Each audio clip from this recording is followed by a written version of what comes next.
Peter Matoviani Ngoma, Chief Whip National Political Commissar, olunaku luno tuzze kulaga bannayuganda nti tukyali ba Mmundu, tuli ba byankulaakulana gy'emirimu gye tukola. Kati biri twabivaamu, kati tuli mu production, tubalaze projects zonna ze tukola eza taxi industry, eza waragi distillation, boda n'ebirala. Tumegeuka waleta maendeleo, si wale wapiganaji na wale wagangania upiganaji na utafuta uongozi. Hivi ni wa maendeleo, sikutelezeza nyamu. They are veterans, especially those ones who had worked maybe for 2 years, 1 year, 3 years. They have gone home.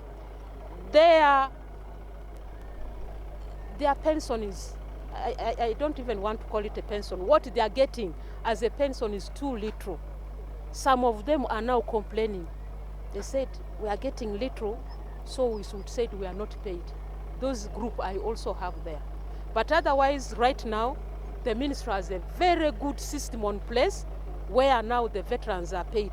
They now, those hurdles where they were being disturbed, give your documents, give everything, it's not there. Once we capture your details, the rest is with the ministry. They handle all those issues, they do the assessment, do everything, then you are paid. So kindly, those veterans who are outside there who are not paid, let them show up. We have done verification more than 3 times looking for these veterans. We send the soldiers, they go every district looking for these veterans. Where are you? We are here. Can you show up? Hey, I'm wondering why some have not shown up. Then you hear those complaints. But the system is there. The army officers are there. The soldiers are there to help these veterans. Let them just show up and their issues will be handled. I have so many categories of veterans.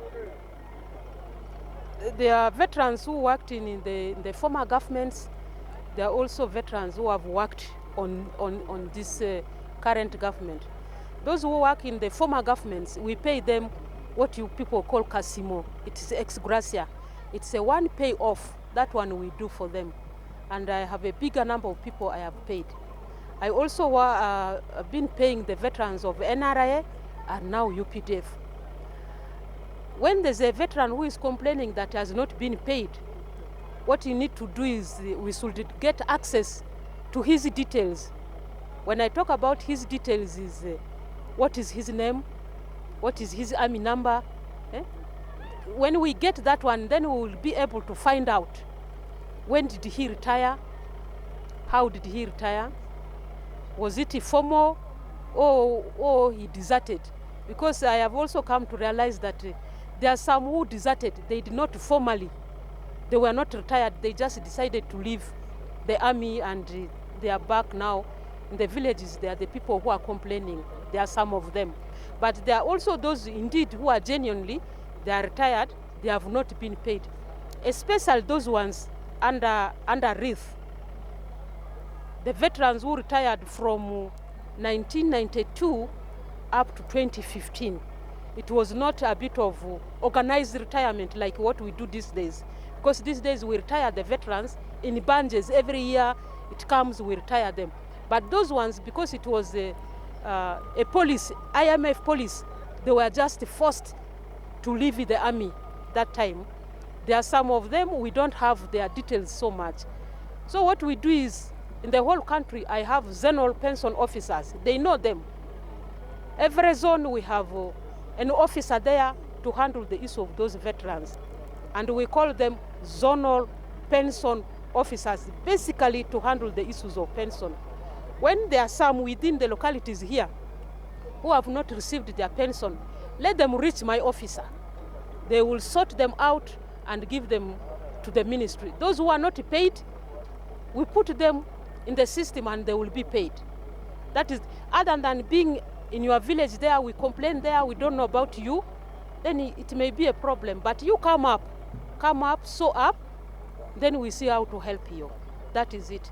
Another challenge that these days I hear is socio-economic transformation of our people. There's peace, there's security in this country. So how do we make the benefit, the use of this peace and the security for our people? That's why you are very important. Because this peace without a healthy population, the peace will not help us. So we want you to treat people, but don't spend much more time on curative. Can we go preventive? Instead of us overburdening you, if you prevent us by sensitizing us, by telling us how we should conduct ourselves, we shall have few people to disturb you here. So our major objective as health workers should be preventive other than curative. Let's go out, let's go in the radios, let's talk to our people, talk about HIV/AIDS, you talk about these common diseases that are now killing us. They call them non-communicable diseases. At least if we can get a voice of a health worker every day talking about this, it will help us. It will help us. So that's why we are here. Cooperatives are so many, very many. When you know the advantages, you will not work individually. I also urge you to remain loyal to the government and avoid getting into subversive activities which will disrupt the peace that FORNASA participated in bringing. Let's be alert among ourselves, within our homes, within the villages. Let's be keen to monitor some issues that will try to come up and disrupt our peace. You shed your blood for this country. You fought for this country. Now you brought the peace. Let's continue to sustain this peace. Therefore, any wrong elements within the communities, identify them and report them to the security agencies so that they are handled there and then, other than killing our people. Therefore, kindly I'm requesting you, let's all be alert in terms of peace. I implore you to remain united and focused as you continue to expand your projects and activities in the other areas of the country where your fellow comrades are based. So keep it up. Keep it up. Let's get united.